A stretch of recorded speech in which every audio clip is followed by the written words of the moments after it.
Hello guys, welcome to my channel RKG Tutorials. So we are in the first class for power electronics. One of the most important and most interesting subject, most scoring as well.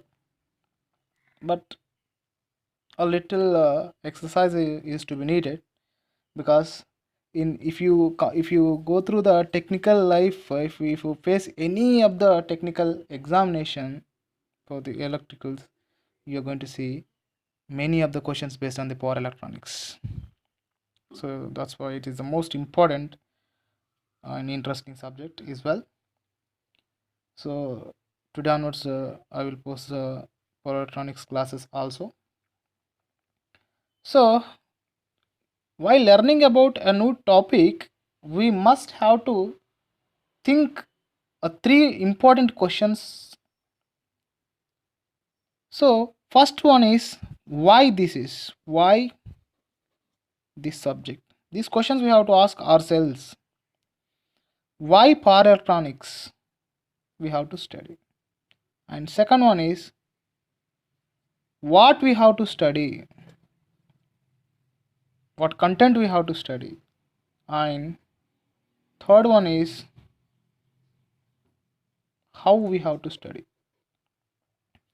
So using these three simple questions, you will be able to improve your learning skills and you can pay your most of your interest on the subject, because power electronics is really an interesting subject.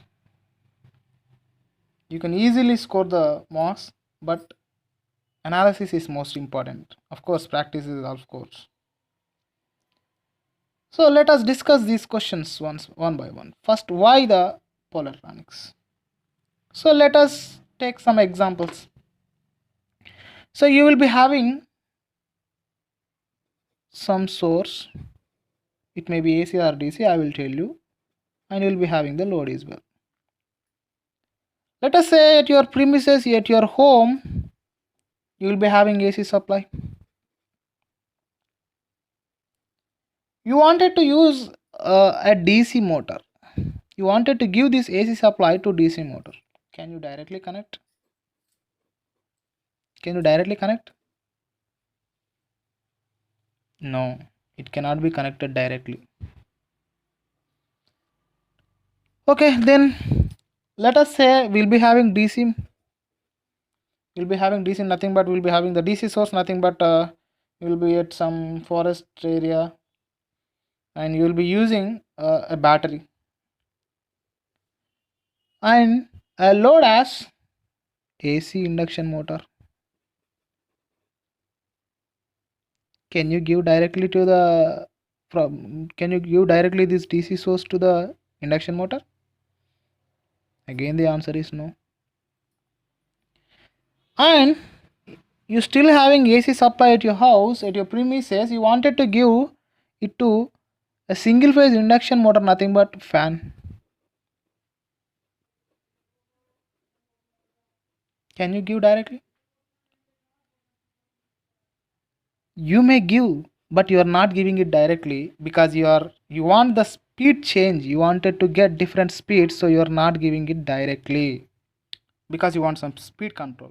Likewise, DC also DC. So you need some control over the mechanism, so you are not giving it directly. And so then how we have to give? That is a question here. So to increase its efficiency, stability and different factors, it cannot be the source, whatever the source of AC or DC cannot be given directly to the ACF DCF load. It can be given through some power processing circuits. So that is nothing but the power electronics. So this is the importance of the power electronics. This is why we have to study the power electronics. And of course, we want some marks also. To get the marks also, we have to study the power electronics. But this is the criteria. Next, why? What we have to study then? That is what is a question. So you need to study for the gate the power semiconductor devices. This we will study. And phase control rectifiers, AC to DC converters, we will study them. And DC to DC converters we will study. Converter means whatever it may be. It is converting means that is converting, that converter, that's all. And next one is inverters we will study. It converts from DC to AC. Since voltage regulation, AC voltage regulation is not in the gate syllabus, we will not be able to study this. And likewise cyclo converters also not in the gate syllabus. Switch mode power supply, switching mode power supply, this is also not in gate syllabus. And commutation techniques, these are not exactly in the gate syllabus, but these are present indirectly. Since we are turning on, you need to turn off the devices as well, so this will be there, we will study this. And you'll be having AC to DC drives. This is also not in gate syllabus, but you will be having in IES syllabus. No problem, we'll cover. This is also in IES syllabus actually. No problem, we will cover these also for the IES. So if you are studying for only gate, you need not to study this. So this is the content we have to cover. Of course, a little bulky. And how? The third one is how. So you have to use a medium in order to reach this for that purpose.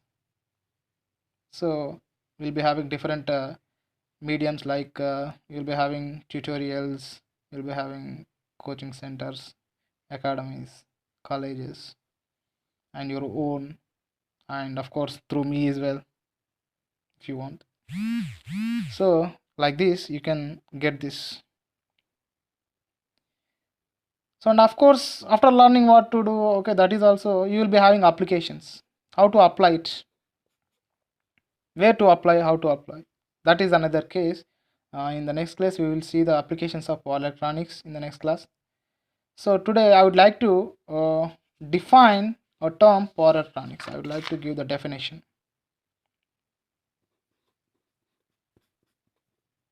What is power electronics actually is? So let me define the power electronics. Power electronics is the technology. Power electronics is the technology associated with, it is the technology associated with efficient conversion and effective control. Efficient conversion and effective control of robust and costlier, as you know it is costlier, electricity is not for free, costlier electric power supply. By using, how we are doing this? By using power semiconductor devices. So let me repeat once again. Power electronics is a technology associated with efficient conversion and effective control of the robust and costlier electrical power system by power semiconductor device. So if you see the block diagram, you will be able to find it so easily. That is, so you will be having here one supply and you will be having here load. This is supply and this is load. That may be AC or DC. AC or DC, no problem. Here also load is also AC or DC, whatever it may be. You are not directly connecting these, just now I have explained. You are connecting through a power processing circuit. Let me take here a power processing circuit. power processing circuit, nothing but power electronics. So you are connecting to it, and that is then connected to the load. And of course this response is continuously monitored in the control unit. This is the control unit.